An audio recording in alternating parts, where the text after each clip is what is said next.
और उधर, हाँ बस। श्री राम। गुरुर्ब्रह्मा गुरुर्विष्णु गुरुर्देव महेश्वरः। गुरु साक्षात् परब्रह्म तस्मै श्री गुरुवे नमः। श्री राम राम राम। श्रीमद् भगवद गीता अध्याय 2 श्लोक है 30वां।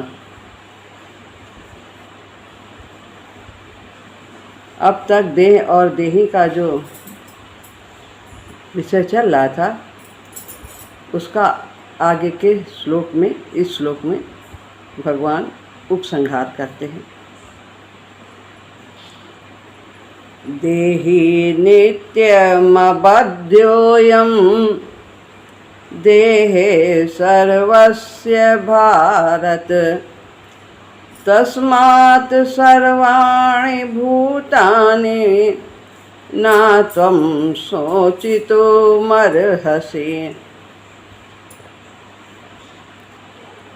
इसमें 32 शब्द हैं।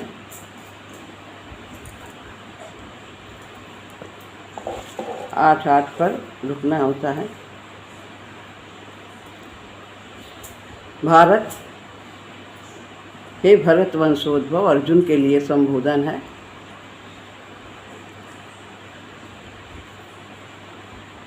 सर्वस्य सबके, देहे यानी देह में, देह यानी शरीर, अयम यह, देही यानी आत्मा या शरीरी, नित्यम नित्य ही, अबध्य जिसका वध न किया जा सके, अबध्य है। तस्मात् इसलिए, सर्वाणि संपूर्ण, भूतानि यानी प्राणियों के लिए, अर्थात किसी भी प्राणी के लिए, तुम्हें शोचितुम, शोक ना यानी नहीं, अर्हसि, अर्हसि यानी करना चाहिए। हे भरतवंशोद्भव अर्जुन, सबके देह में यह देही यानी शरीरी आत्मा नित्य ही अबध्य है, इसे मारा नहीं जा सकता। इसलिए संपूर्ण प्राणियों के लिए, अर्थात किसी भी प्राणी के लिए तुम्हें शोक नहीं करना चाहिए। अब इसकी व्याख्या करते हैं। देहि नित्य मबध्योऽयं देहे सर्वस्य भारत। ऊपर की पंक्ति का है अर्थ। मनुष्य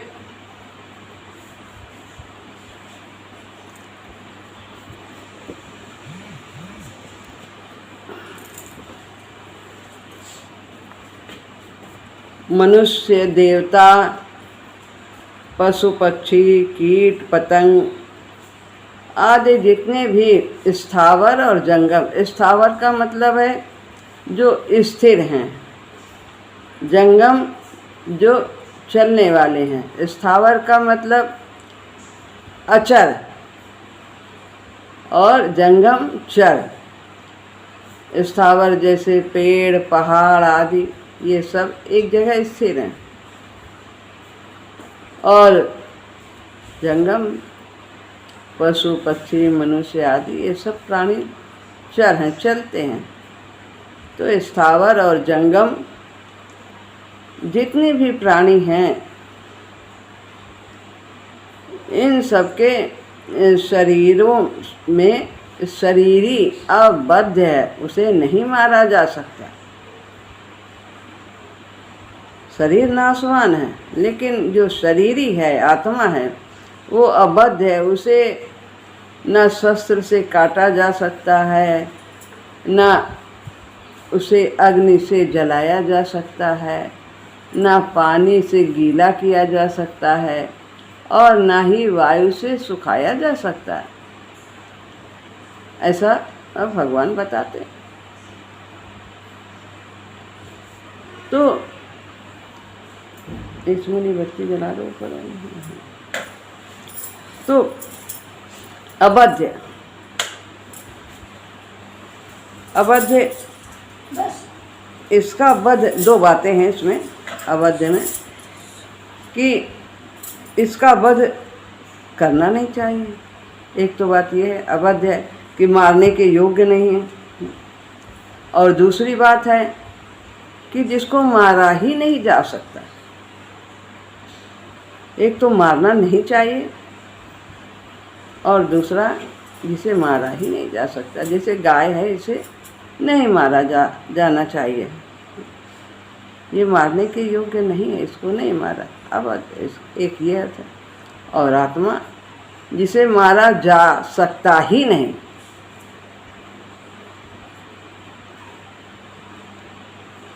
देही के विषय में देही का वध नहीं करना चाहिए, ये बात नहीं है, वरन इसका वध किसी भी तरह से हो सकता ही नहीं।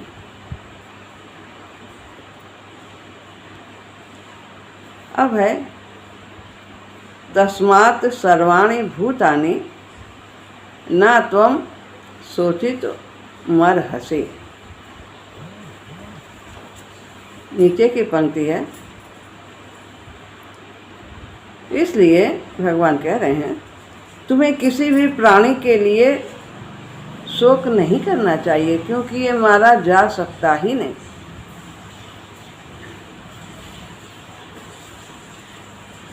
और विनाशी देह क्षण मात्र स्थित रहता ही नहीं। देह को विनाशी बताया है, जो प्राकृत पदार्थों से निर्मित है। क्षिति जल पावक गगन समीरा, जिनकी सत्ता स्वयं पर नहीं है, जो प्रकृति पर आश्रित है जिनकी सत्ता, और प्रकृति परमात्मा पर आश्रित है। तो जिसकी सत्ता स्वयं पर आश्रित है वही सत्य है। तो एक परमात्मा जिसकी सत्ता किसी पर भी आश्रित नहीं है, वही सत्य है। उसके होने से ही सारे संसार में हलचल है, गति है। उसी के द्वारा परा और अपरा दोनों का जन्म हुआ है।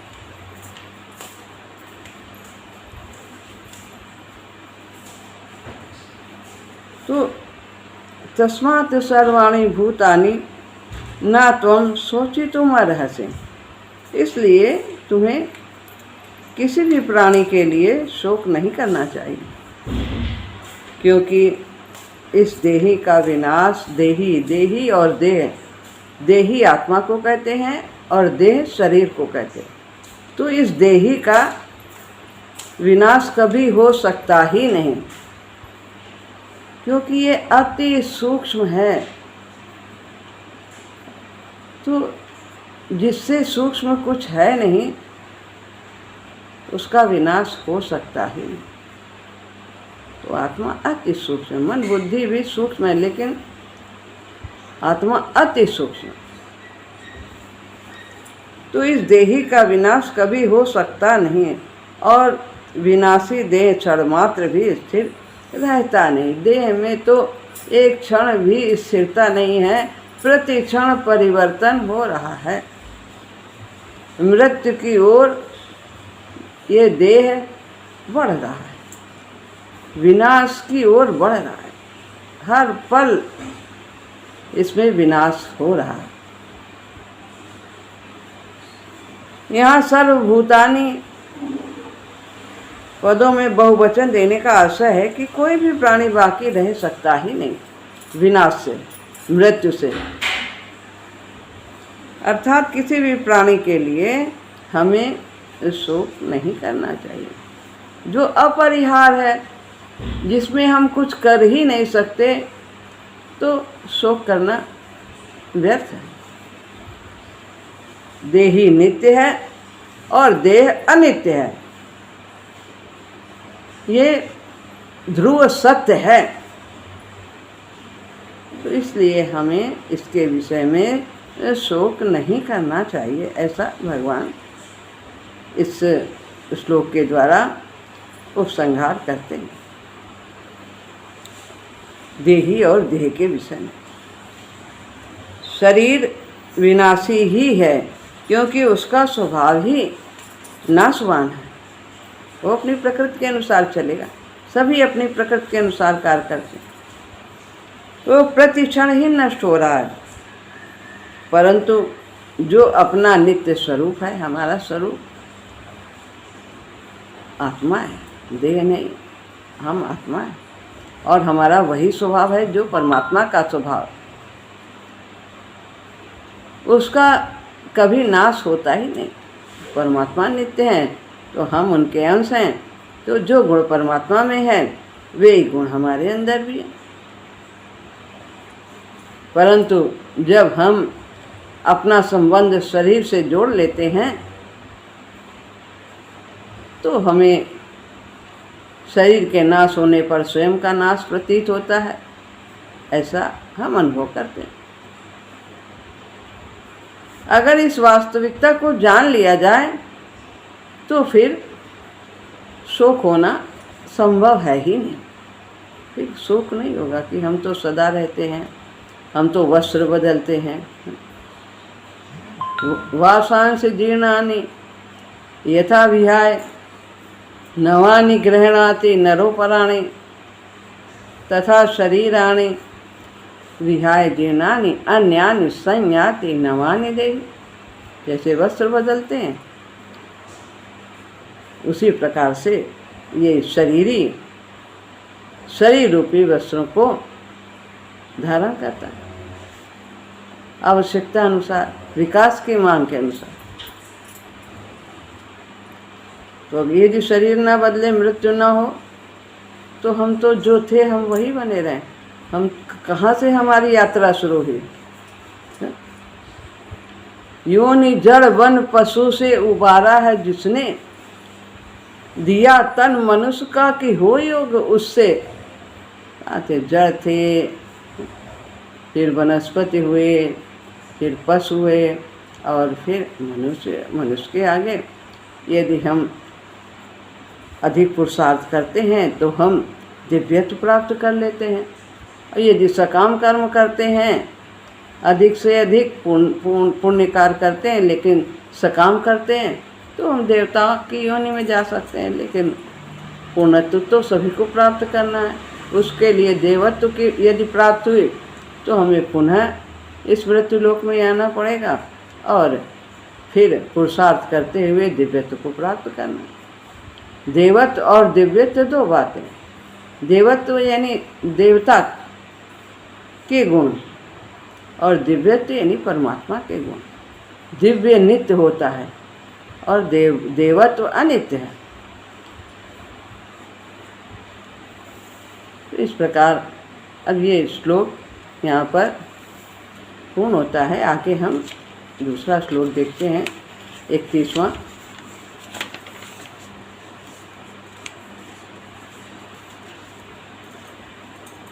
स्वधर्ममपि चावेक्ष्य न त्वं विकम्पितुमर्हसि,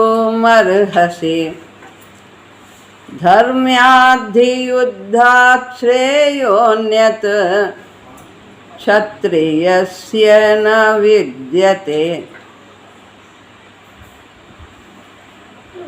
ये भी 32 अक्षरों का है। यहाँ नीचे की पंक्ति में उत्तरार्ध में संधि है। तो युद्धा श्रेयो न्यत, या तक 8 होते हैं उत्तरार्ध के पंक्ति में। उसके बाद ता है, और ता तो रहता ता, यहाँ पर आधा ता है तो शेष कुछ बचेगा नहीं, श्रेयो नियत पढ़ा जाएगा। और उसके बाद क्षत्रिय से न विद्यते,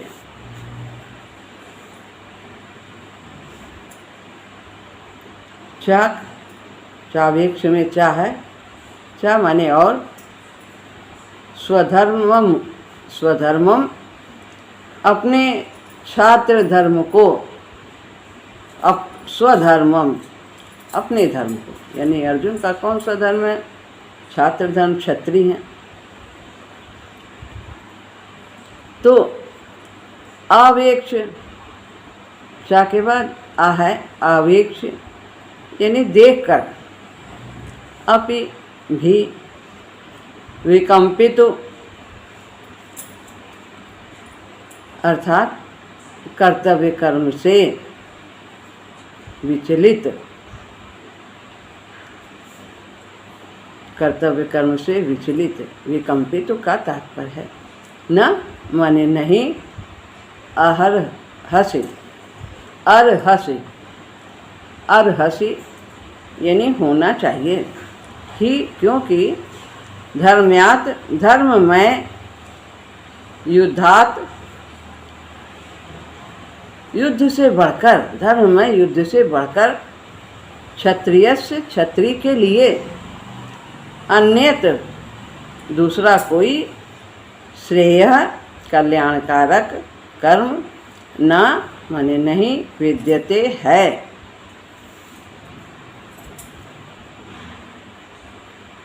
फिर बताते हैं, और अपने छात्र धर्म को देखकर तुम्हें अपने कर्तव्य कर्म से विचलित नहीं होना चाहिए, क्योंकि धर्ममय युद्ध से बढ़कर क्षत्रिय के लिए दूसरा कोई कल्याणकारक कर्म नहीं है।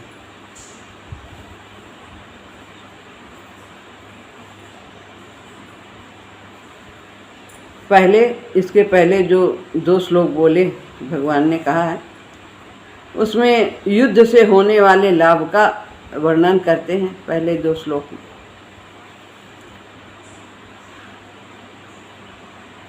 अब है स्वधर्ममपि चावेक्ष, यही बता रहे इसी पहले 2 श्लोक, यहाँ से जो आरंभ होता है। अभी तक उन्होंने देही का बताया कि देही नित्य अबध्य, ये अबद्ध देह और देही की बात कहे। अब जो ये श्लोक आ रहा है और इसके आगे जो श्लोक है, दोनों में भगवान यह बताते हैं कि इससे क्या लाभ है युद्ध से। स्वधर्ममपि चावेक्ष न विकंपितु मर्हसि,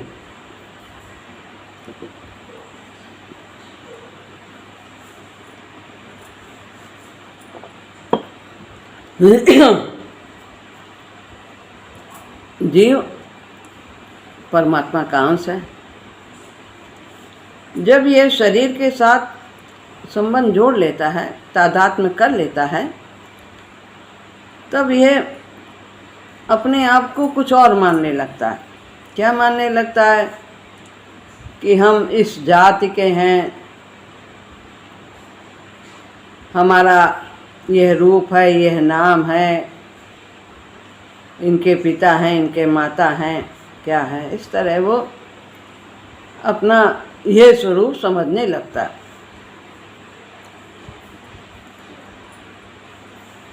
जैसे कोई अपने आप को ब्राह्मण, क्षत्रिय, वैश्य अथवा शूद्र मानता है, तो वह अपने अपने वर्णोचित कर्तव्य का पालन करना उसका स्वधर्म हो जाता है। कि हम ब्राह्मण हैं तो हमें ये करना चाहिए, हमें क्षत्रिय हैं तो वैश्य हैं, शूद्र हैं तो हमारे ये कर्तव्य हैं, और उसी को वो अपना धर्म समझता है। कोई अपने को शिक्षक या नौकर आदि आदि मानते हैं और उसी के अनुसार अपने कर्तव्य का पालन करते हैं। कोई अपने को किसी का पिता या किसी का पुत्र मानता है तो पुत्र या पिता के प्रति किए जाने वाले कर्तव्यों को पालन करना वो अपना धर्म समझता है। तो यहाँ अर्जुन समाज में देखते हुए वो क्षत्रिय हैं तो उन्हें अपने धर्म का पालन करना चाहिए। क्षत्रिय का क्या कर्तव्य है कि वो युद्ध से पीठ न दिखाए, पलायन न करे, अपने प्राणों का मोह छोड़ करके भी वो कर्तव्य कर्म का पालन करे। यहाँ क्षत्रिय के कर्तव्य कर्म को धर्म नाम से कहा गया है। क्षत्रिय का खास कर्तव्य कर्म है युद्ध से विमुख न होना। अर्जुन क्षत्रिय हैं अतः युद्ध करना उनका स्वधर्म है। इसलिए भगवान कहते हैं कि अगर स्वधर्म को लेकर देखा जाए तो भी छात्र धर्म के अनुसार तुम्हारे लिए युद्ध करना ही कर्तव्य है।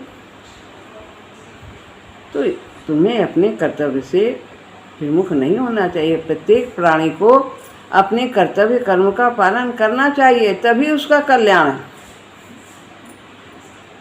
तभी मनुष्य जन्म सार्थक होगा, तभी वो विकास की गति को तीव्र करते हुए पूर्णत्व को प्राप्त करेगा। धर्म्याद्धि युद्धा श्रेयो नियत क्षत्रियस् न विद्यते। धर्म में युद्ध से बढ़कर क्षत्रिय के लिए कोई दूसरा कल्याणकारक मार्ग है ही नहीं।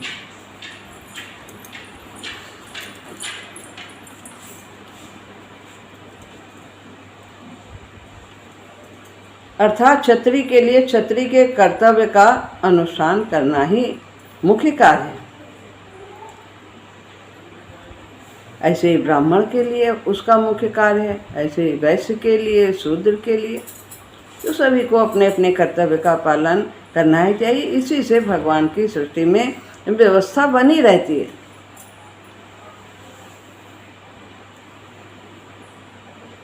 अर्जुन ने 7वें श्लोक में भगवान से प्रार्थना की थी, इसी अध्याय के 7वें श्लोक में,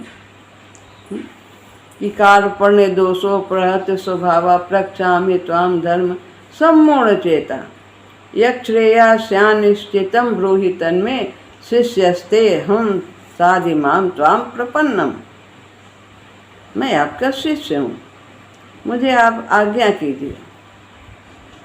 कायरतापूर्ण दोष से मुझे कुछ समझ में नहीं आ रहा कि मेरा कल्याण किस में है, तो जिसमें मेरा कल्याण हो वो आप मुझे बताइए, मैं आपसे पूछता हूँ।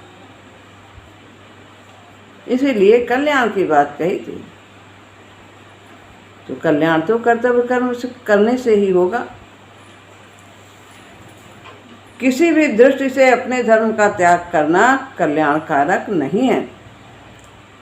अतः तुम्हें अपने युद्ध रूप धर्म से विमुख नहीं होना चाहिए। यह लाभ भगवान युद्ध के होने से बताते हैं कि ये करने से तुम अपने कर्तव्य कर्म का पालन जब करोगे तो तुम्हारा निश्चित रूप से कल्याण होगा। अब हम बत्तीसवां श्लोक लेते हैं इसी अध्याय का। यद्रक्षया चोपपन्नम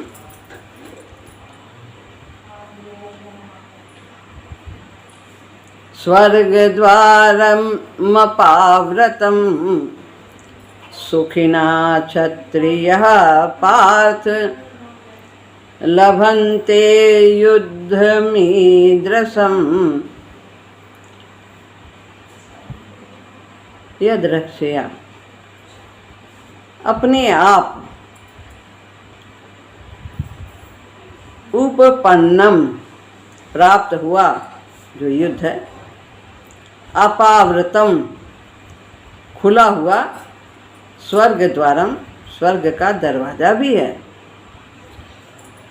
पार्थ हे प्रथानंदन, क्षत्रिय वे क्षत्रिय सुखिना बड़े सुखी हैं, बड़े ही भाग्यशाली हैं।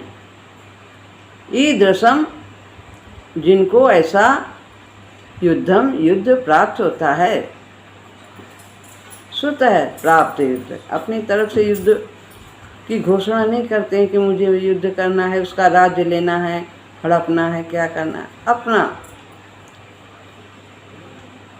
स्वतः ही प्राप्त। तो अपने आप प्राप्त हुआ युद्ध खुला हुआ स्वर्ग का दरवाजा भी है।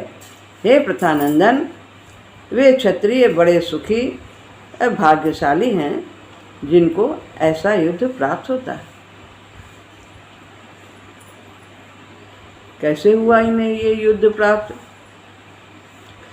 सब कथानक आपको मालूम है कि पांडवों से जुआ खेलने में दुर्योधन ने ये शर्त रखी थी कि अगर इसमें आप हार जाएंगे तो आपको 12 वर्ष का वनवास और 1 वर्ष का अज्ञातवास भोगना पड़ेगा। तो परिणाम यही हुआ कि पांडव हार गए और उन्हें दुर्योधन की यह शर्त माननी पड़ी। और 13वें वर्ष भी यदि पहचान लिए गए अज्ञातवास में तो पुनः यही क्रिया चालू हो जाएगी, फिर 12 वर्ष का वनवास और 1 वर्ष का अज्ञातवास होगा। लेकिन उन्हें पहचाना नहीं जा सका 13वें वर्ष में, तो उसके शर्त के अनुसार उन्हें उनका राज्य मिलना चाहिए। लेकिन दुर्योधन ने आधा राज्य देने से इनकार किया, यहाँ तक कि सुई की नोक के बराबर भी भूमि देने से मना कर दिया।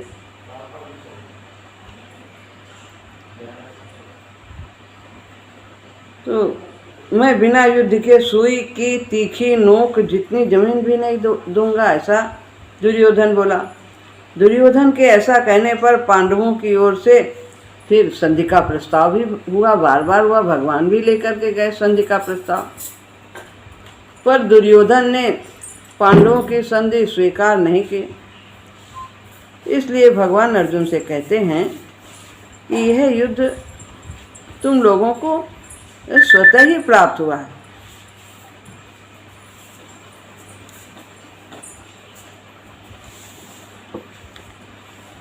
अपने आप प्राप्त हुए धर्ममय युद्ध में जो क्षत्रिय सूरवीरता से लड़ता हुआ मरता भी है तो उसके लिए स्वर्ग का दरवाजा खुला है। जीतोगे तो यहाँ पर राज्य करोगे, अगर मृत्यु भी हो जाती है तो स्वर्ग की प्राप्ति होगी। ये लाभ बताया। पहले बताया कि पहले श्लोक में कि कर्तव्य का पालन करना ही कल्याणकारक है, ये कल्याणकारी है।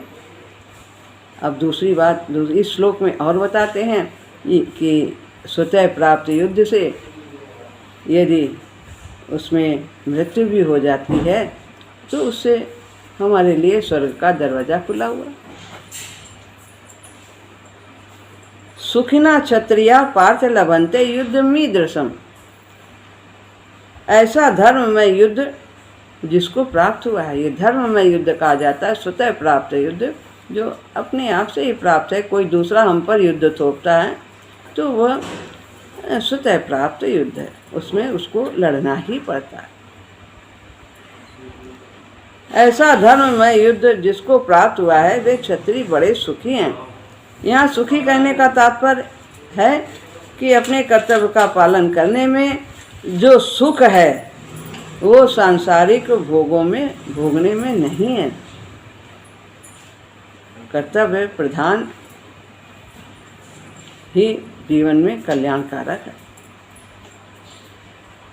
सांसारिक भोगों का सुख तो पशु पक्षी भी भोगते हैं, वो भी भोगते हैं, खाते पीते जो उनका आहार है, और बच्चे उनके उत्पन्न होते वे भी बच्चे भी पैदा करते हैं, ये तो सब पशु पक्षी भी करते हैं। अतः जिनको कर्तव्य पालन का अवसर प्राप्त हुआ है उनको अपने को बड़ा भाग्यशाली मानना चाहिए। तो यहाँ पर भगवान इस तरह से यह बताते हैं कि हमें अपने कर्तव्य पथ से च्युत नहीं होना चाहिए और अपने कर्तव्य के पालन करने में दृढ़ रहना चाहिए। अब आगे के श्लोक में बताएंगे कि यदि युद्ध नहीं करोगे तो उससे हानि क्या होगी। अभी इन 2 श्लोकों में उनसे युद्ध करने से लाभ बताया है। अब आगे युद्ध न करने से होने वाली हानि के विषय में हम लोग कल फिर सुनेंगे भगवान क्या बताते हैं। श्री राम।